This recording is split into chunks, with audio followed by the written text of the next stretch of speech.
Hello everyone, welcome back to Ajith movie మోటీస్ YouTube channel. నేను ఈ వీడియోలో రీసెంట్గా నవీన్ పోలిశెట్టి గారు, మీనాక్షి చౌదరి గారు లీడ్ రోల్లో నటించిన అనగనగా ఒక రాజు అనే మూవీని ఎక్స్ప్లెయిన్ చేయబోతున్నాను. వీడియోలో స్పాయిలర్స్ ఉంటాయి, మొత్తం మూవీ గురించి డిస్కస్ చేస్తున్నాం కాబట్టి ఇంకా ఏం మాత్రం లేట్ చేయకుండా నేనైతే షార్ట్ అండ్ స్వీట్గా మూవీని ఎక్స్ప్లెయిన్ చేస్తాను. అంతకంటే ముందు మీకు ఏం చేయాలో తెలుసు కదండి, చిన్న లైక్ అండ్ స్మైల్తో వీడియోని స్టార్ట్ చేసేయండి.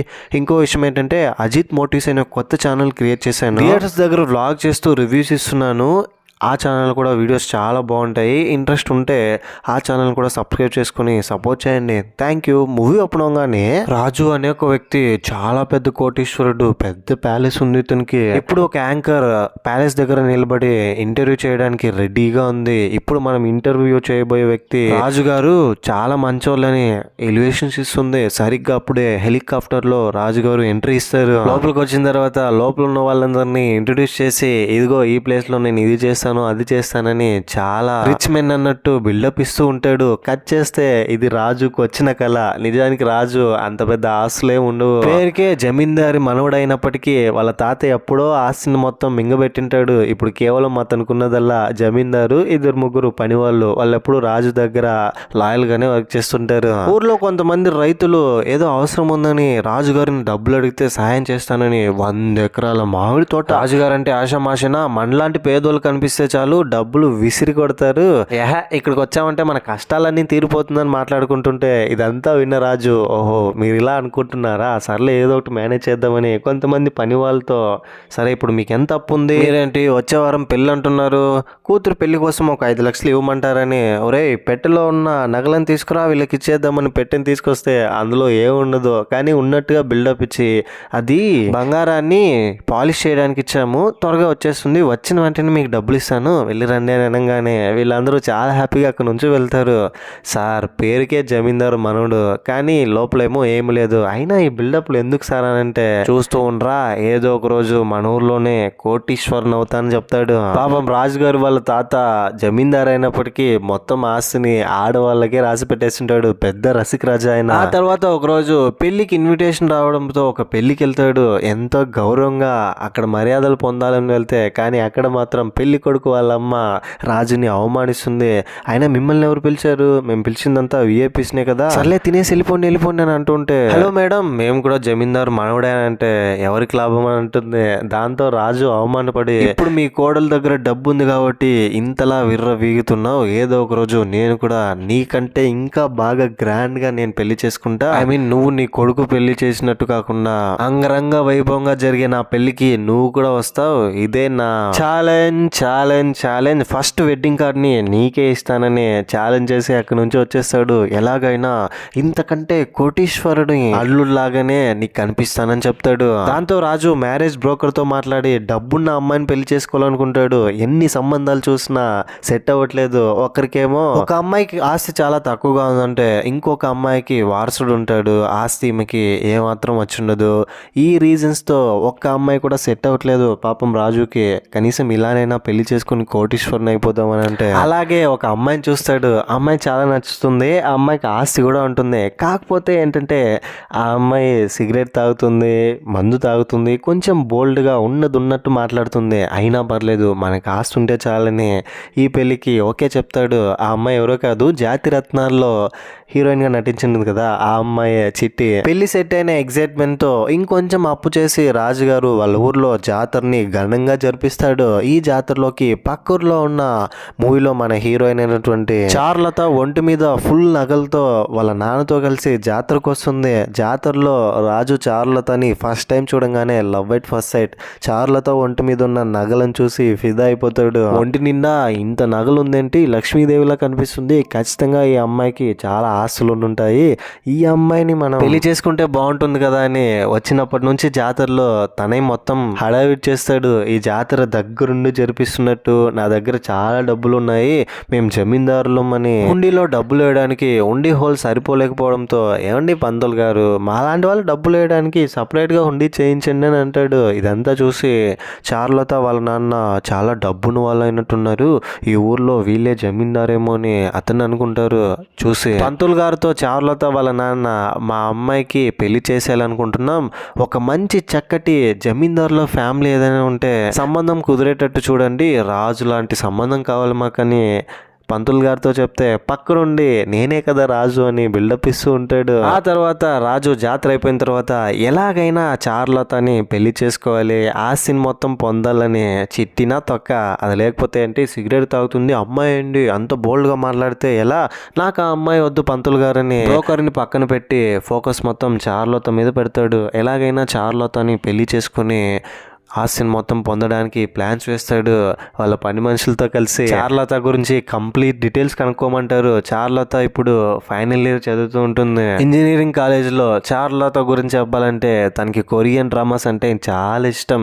అండ్ పెట్ లవర్ తను పెంచుకుంటున్న కుక్క భోజనం తినకపోతే తను కూడా తినదు, అంతలా తనకి ఫుల్ అడిక్ట్ అయిపోయి ఉంటుంది. తన పెట్ లేకపోతే చారులత ఒక్క క్షణం కూడా ఉండలేదు. అండ్ చాలా డబ్బున్న వాళ్ళు కావడంతో ఏం కావాలన్నా తన కాళ్ళ దగ్గరికే రావాలి. ఇలా ఆర్డర్స్ వేస్తూ ఉండేది వాళ్ళ ఇంట్లో పని వాళ్ళతో. ఇదంతా రాజు దగ్గర వీళ్ళ పని వాళ్ళు ఇన్ఫర్మేషన్ కలెక్ట్ చేసి చెప్తారు. చారులతని ప్రేమలో పడేయడానికి మొదటగా రాజు అతని పని వాళ్ళు ఏం చేశారంటే ఒక పెట్ని నీళ్ళలో పడేసి తనే కాపాడినట్టు బిల్డప్ ఇచ్చి చారులత జాగింగ్ వచ్చినప్పుడు అసలు కుక్కలంటే ఏమనుకుంటున్నారు, ఒక్కరైనా దీని గురించి పట్టించుకుంటున్నారా, చాలా మంచివి ఇవి అని ఆ పెట్ ఓనర్ని బాగా ఏడిపించి కావాలనే పర్ఫార్మెన్స్ ఇప్పించి, నేను కూడా ఒక పెట్ లవర్, నా దగ్గర కూడా ఒక పెట్ ఉంది, ఇదిగో ఇక్కడ నుంచి జాగ్రత్తగా చూసుకో, పాపం ఇవి నీళ్ళలో పడిపోతే ఎలా తప్పించుకుంటుందని జాలిపడి తన గురించి మాట్లాడితే ఇదంతా చూస్తున్న చారులతకి రాజు మీద ఇంప్రెషన్ వస్తుంది.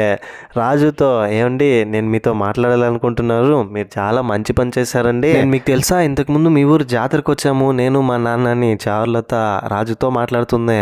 ఆ తర్వాత నెక్స్ట్ ప్లాన్ గా చారులత వాళ్ళ కాలేజ్కి వెళ్తారు. కాలేజ్లో ఇతన్ని చూసిన తర్వాత చారులత చాలా ఎక్సైట్ అవుతుంది. అయితే అక్కడ కొంతమంది అమ్మాయిల్ని ఏడిపిస్తుంటే వాళ్ళతో ఫైట్ చేసి చారులతని ఇంప్రెస్ చేస్తాడు. ఫైట్ అయిపోయిన తర్వాత చారులత దగ్గరికి వచ్చి ఏమండి మీరేంటి ఇక్కడ అని అంటే మాది ఇదే కాలేజ్ అని చెప్తుంది. దాంతో చారులత రాజు దగ్గర ఫోన్ నెంబర్ తీసుకుంటుంది. అప్పటి నుంచి వీళ్ళిద్దరూ చాటింగ్ చేసుకుంటారు, మాట్లాడుకుంటారు. చారులత వెళ్ళాలనే డ్రీమ్ ఉంటుంది, కానీ వాళ్ళ నాన్న ఇప్పుడు ఎందుకులేమ్మా పెళ్ళి అయిపోయిన తర్వాత అల్లుడు గారితో కలిసి వెళ్తూలే, అంతవరకు వెయిట్ చేయి, నీ చదువు మీద ఫోకస్ పెట్టని చెప్తుంటాడు. దాంతో చారులత గోవాని తలుచుకుంటూ డిసప్పాయింట్ అవుతూ ఉంటే ఇది తెలుసుకున్న రాజు ఏం చేస్తాడంటే వాళ్ళ ఊర్లోనే ఒక గోవా సెట్ లాగా వేయించి బీచ్ దగ్గర చారులతను తీసుకెళ్ళి సర్ప్రైజ్ చేస్తాడు.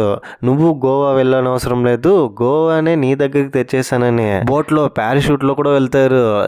చారులత చాలా హ్యాపీగా ఫీల్ అవుతుంది తన కోసం ఇదంతా చేస్తున్నా చూసి. ఆ తర్వాత చారులత రాజుని గట్టిగా యాక్ట్ చేసుకుంటుంది. ఇక్కడే భీమవరం బాల్మా పాట వస్తుంది.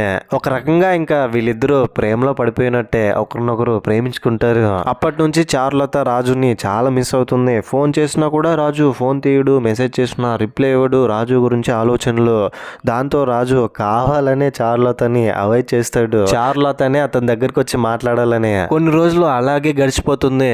చారులత రాజుని ఇంకా ఇంకా ఎక్కువ మిస్ అయిపోవడంతో రాజు విషయం వాళ్ళ నాన్నకు చెప్పి నాకు కూడా ఇలాంటి సంబంధమే కావాలమ్మా, అయినా రాజు చాలా మంచోడు కదా అని రాజు దగ్గరికి వెళ్ళి చూడు బాబు, ఒక ఆడపిల్ల తండ్రిగా నేనే చెప్తున్నాను, నా కూతుర్ని నా బాధ్యతలన్నీ నీ చేతిలో పెడుతున్నానని చారులతని పెళ్లి చేసుకోమంటాడు. వీళ్ళ ఊర్లోనే సర్పంచ్ క్యాండిడేట్ ఒక అతను ఉంటాడు, అతనికి చారులతనిచ్చి పెళ్లి చేయాలనుకుంటారు. కానీ మాట అయితే ఇచ్చిండడు చారులత వాళ్ళ నాన్న. అదేం లేదు బాబు, ఇప్పుడు చూడు నీకు నా కూతురికి ఎలా పెళ్లి చేస్తాను అని చాలా ఘనంగా పెళ్లికి ఏర్పాట్లు చేస్తూ ఉంటాడు. ఇది తెలుసుకున్న సర్పంచ్ క్యాండిడేట్ అతను నాకు ఇవ్వాలనుకుంటున్న చారులతని వేరెవరికో ఇస్తున్నారా ఏంట్రా ఇదని చాలా కోపడతాడు. వెడ్డింగ్ కార్డ్స్ ప్రింట్ చేసి ఫస్ట్ ఇంతకు ముందు ఎవరైతే రాజును అవమానించారో వాళ్ళ ఫ్రెండ్ వాళ్ళ అమ్మ దగ్గరికి వెళ్ళి వెడ్డింగ్ కార్డు ఇచ్చి వస్తాడు.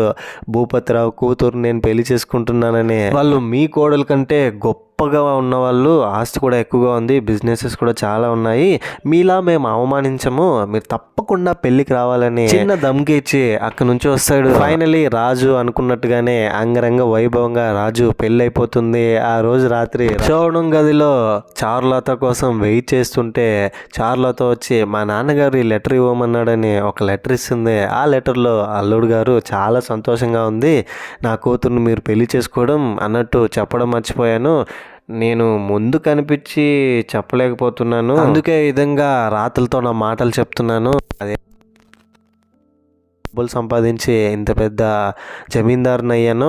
కానీ ఇప్పుడు మళ్ళీ అదే లాటరీలో డబ్బులు పెట్టడం వల్ల ఆస్తి మొత్తం పోయింది. నా దగ్గర చిల్లి గవ్వ కూడా లేదు. ఇప్పుడు ఎలాగో మీరు ఉన్నవాళ్ళే కదా, నేను తీర్థయాత్రలకు వెళ్తున్నాను, జాగ్రత్తగా ఉండండి, నా కూతుర్ని చాలా బాగా చూసుకోవాలని లెటర్లో ఉంటుంది. ఇది చూసిన తర్వాత రాజు షాక్ అవుతాడు. ఇక్కడే రివీల్ అయ్యే ట్విస్ట్ ఏంటంటే రాజు దేనికోసం అయితే చారులతని పెళ్లి చేసుకుంటాడు, డబ్బు కానీ బంగారం కానీ చారులత దగ్గర ఏముండదు. మొత్తం లాటరీలో మళ్ళీ డబ్బులు పెట్టి పోగొట్టేసింటాడు. ఇంతటితో ఇంటర్వెల్. సెకండ్ హాఫ్లో వెళ్ళిపోయే ముందు మీకు కనుక నా ఎక్స్ప్లెనేషన్ నచ్చితే మరిన్ని ఇలాంటి కైండ్ ఆఫ్ ఎక్స్ప్లెనేషన్ వీడియోస్ కోసం మన ఛానల్ని సబ్స్క్రైబ్ చేసి బెల్ ఐకాన్ క్లిక్ చేసేయండి. సెకండ్ హాఫ్ ఓపెన్ అవగానే రాజు వాళ్ళ మావయ్య రాసిన లెటర్ చదివిన తర్వాత, మావయ్య నన్ను మీరు ప్రాంక్ చేయట్లేదు కదా, ఎక్కడ దాక్కున్నారు, త్వరగా వచ్చేయండి, ప్రాంక్ చేశానని చెప్పానని నవ్వుకుంటూ ఇల్లు మొత్తం వెతుకుతాడు. వాళ్ళ మావయ్య కోసం ఎంత వెతికినా వాళ్ళ మావయ్య రాడు. దాంతో కొంతమంది ఇంటి లోపలికి స్ట్రేంజర్స్ వస్తారు.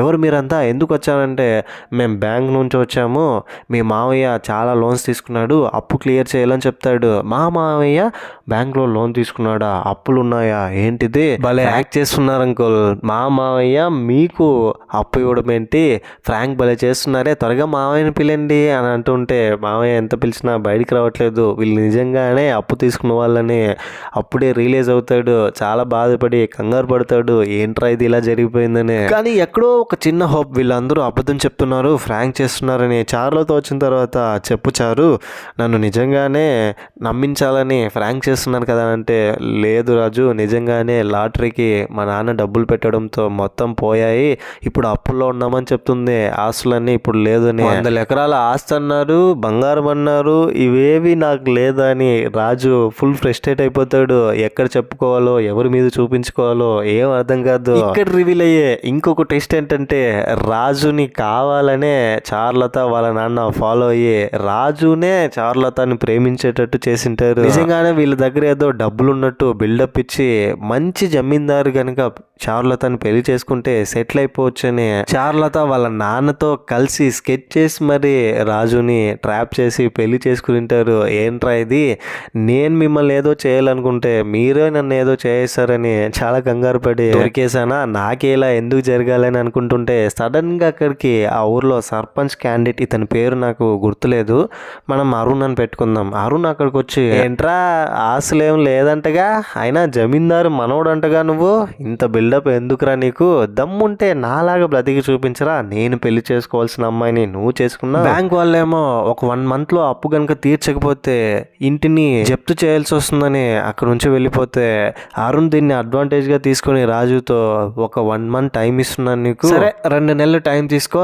హ్యాపీ మ్యారీడ్ లైఫ్ వెళ్ళొస్తానే, నువ్వు ఎలాగో అప్పు తీర్చలేవు, ఆ తర్వాత చారులత నాకే కదా అని చిన్న స్మైల్ ఇచ్చి అక్కడి నుంచి వెళ్ళిపోతాడు. చారులత రాజు మధ్య చిన్న గొడవ, ఏంటిది, నువ్వైనా నాకు ముందే చెప్పాలి కదా, అయినా నన్ను ఎలా మోసం చేసావనంటే చారులత రాజుని చూసి, నువ్వు కూడా నన్ను మోసం చేసావు కదా అని ఒకరినొకరు తిట్టుకుంటారు. దాంతో రాజు ఇంకా అక్కడ నుంచి బయటకు ఊరు లోపలికి వెళ్తే, ఏంటండి రాజుగారు పెళ్లి చేసుకున్నారంటగా, మీ మావయ్యకి చాలా ఆస్తులు ఉన్నాయంటగా, 100 ఎకరాల యజమాని అంటే కదా మీరు అనంటే, మీరు ఊరుకుంటారా, ఎక్కడ ఏం మాట్లాడాలో తెలియదని తన లోపల అనుకుని మనమే అదృష్టవంతుడని స్మైల్ ఇచ్చుకుంటూ కవర్ చేసుకుంటూ వెళ్ళిపోతాడు అందరి ముందు. ఎలక్షన్స్ లో పోటీ చేసే సర్పంచ్ క్యాండిడేట్ అరుణ్ మళ్ళీ అతనికి కనపడి రాజుతో, నువ్వు ఎంత ట్రై చేసినా 2 నెలల్లో అప్పు తీర్చలేవరా, పాపం చారులత అనవసరంగా నిన్ను పెళ్లి చేసుకుంది, నేను చూడు సర్పంచ్ అవ్వబోతున్నానని.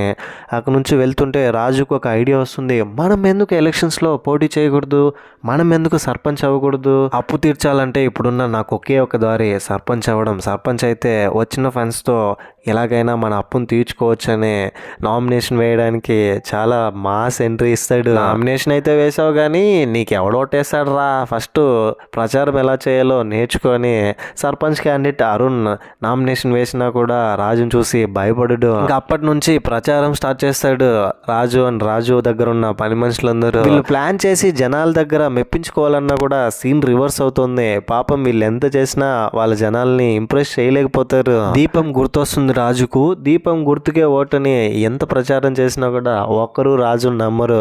పార్టీ మీటింగ్స్ కూడా ఎవరూ రారు. మొత్తం అరుణ్ వాళ్ళ మీటింగ్స్కే వెళ్తారు. వాళ్ళ మీటింగ్ దగ్గరికి వెళ్ళి సోషల్ మీడియాలో వీడియో తీసి చూడండి దీపం గుర్తుకే ఈసారి ఓటు వేయాలని వీడియో తీసి సోషల్ మీడియాలో పెడతాడు. ప్రతిదీ సోషల్ మీడియాలో పెట్టి వైరల్ అవ్వాలనుకుంటాడు. దీనికోసం ప్లాన్స్ వేస్తాడు. ఎన్ని ప్లాన్స్ వేసినప్పటికీ వర్కౌట్ అవ్వట్లేదు. ఇంకో పక్క చార్లత రాజుకి మధ్య బాండింగ్ అయితే పెరుగుతుంది. ఇద్దరి మధ్య నిజంగానే ప్రేమ ఉంటుంది. ఊర్లో ఉన్న సమస్యలను గనక మనం క్వశ్చన్ చేస్తే జనాలు మన వైపు చూసే అవకాశం ఉంటుందని వీడియోల్లో రోడ్లు ఎక్కడ, హాస్పిటల్ ఎక్కడ, సరైన విద్య ఎక్కడ, స్కూల్స్ ఎక్కడ అని హ్యాష్ ట్యాగ్స్ వాడుతూ ఒక సాంగ్ రూపంలో వాళ్ళ ఊరిని ఫేమస్ చేస్తాడు. పార్టీ ఫండ్స్ వచ్చినప్పటికీ మొత్తం అరుణ్ ఇంతకుముందు సర్పంచ్గా ఉండి వాడే ఖర్చు పెట్టుకున్నాడు. మన ఊరి కోసం ఏం చేయలేదు. ఇకనైనా మారండి అని వైరల్ చేయడంతో స్టేట్ మొత్తం వాళ్ళ ఊరు వైరల్గా మారిపోతుంది రాజు క్రియేట్ చేసిన వీడియోస్ వల్ల. దాంతో ఏకంగా సీఎం క్యాండిడేటే ఈ వీడియో చూసి ఆ ఏరియా ఎమ్మెల్యేతో మాట్లాడి అరుణ్ ఫోన్ చేయిస్తాడు. ఏంటయ్యా ఫండ్స్ అన్ని పంపిస్తున్నాం కదా, ఎలక్షన్స్ లోపు మీ ఊర్లో రోడ్లు వచ్చేయాలి, మంచి హాస్పిటల్ వచ్చేయాలి, స్కూల్ని కూడా బాగు చేయించాలని చెప్తాడు. దాంతో సడన్గా రోడ్లు, స్కూళ్ళు, హాస్పిటల్స్ అన్నీ బాగుపడతాయి వీళ్ళ ఊర్లో. ఒక్కసారిగా ఊర్లో చాలా మార్పులు రావడంతో రాజుని ఫస్ట్ టైం వాళ్ళ ఊర్లో వాళ్ళు నమ్మి ఇదంతా ఇతని వల్లే కదా జరిగిందని చాలా మెచ్చుకుంటారు. మా ఓటు మీకే అని అందరూ కలిసి సెలబ్రేట్ చేసుకుంటారు. రాజుని ఒక హీరోలా చూస్తారు. ఆ ఏరియా ఎమ్మెల్యే రాజుని పిలిపించి సోషల్ మీడియాలో చాలా ఫేమస్ అయిపోయావు, జనాల మన్నలను పొందావు, వాళ్ళు ఏదో నీకే ఓటేసేటట్టు మాట్లాడుతున్నారు, సర్లే ఎందుకు పోటీ అని ఒక బేరానికి వద్దాం మనం, సరే నువ్వు పోటీల్లో నుంచి తప్పుకుంటే 20 కోట్లు ఇస్తానని చెప్పడంతో రాజు ఆ అమౌంట్ విని టెంప్ట్ అవుతాడు. ఎలాగో 20 కోట్లు ఇస్తే వాళ్ళ అప్పులన్నీ తీరిపోతాయని డీల్ కుదుర్చుకుంటాడు. ఎలక్షన్స్లో నేను పోటీ చేయను, 20 కోట్లు ఇచ్చేయాలని అంటాడు. ఒక వీడియో షూట్ చేసి ఇదంతా నాటకమే, డబ్బుల కోసమే ఇదంతా చేస్తానని చెప్పడంతో వాళ్ళ ఊర్లో జనాలంతా ఈ వీడియోని చూసి ఇది రాజు అసలు నిజ స్వరూపం అని రాజు గురించి తెలుసుకుంటారు. రాజు ఇవేం పట్టించుకోకుండా డబ్బులు వస్తే చాలు అనే మోటివ్తో ఉంటాడు. ఇక్కడే రివీల్ అయ్యే ట్విస్ట్ ఏంటంటే రాజు తన స్వార్థం గురించి ఆలోచించకుండా ప్రచారం చేసేటప్పుడు ఊర్లో ఉన్న వాళ్ళ సమస్యలు విని అందులో ఒక ఉమెన్ బాధపడుతూ ఉండడంతో తన దగ్గర ఉన్న ల్యాండ్ని మొత్తం ఆక్రమించుకున్నారు, లాక్కున్నారు. తన దగ్గర నుంచి నీళ్లు కూడా వదలట్లేదు వ్యవసాయం కానీ తెలియడంతో వాళ్ళ ల్యాండ్ని తిరిగి వాళ్ళు తీసుకున్న అప్పుని కట్టి మరీ పత్రాలు తీసుకొచ్చి వాళ్ళ చేతిలో పెట్టి వాళ్ళ హ్యాపీనెస్ని చూసుకుని నేను నిజంగానే సర్పంచ్ అయినట్టు ఫీల్ అవుతాడు. ఇలాగే అందరు రైతుల బాధ తెలుసుకొని అప్పులన్నీ తీర్చేసి డబ్బులతో అందరికీ వాళ్ళ భూముల పట్టాలని ఇచ్చేస్తాడు. అందరూ చాలా హ్యాపీగా ఫీల్ అవుతారు. ప్రజలందరూ రియలైజ్ అయ్యి రాజు డబ్బులు తీసుకున్నా కూడా మనకే కదా ఖర్చు పెట్టాడు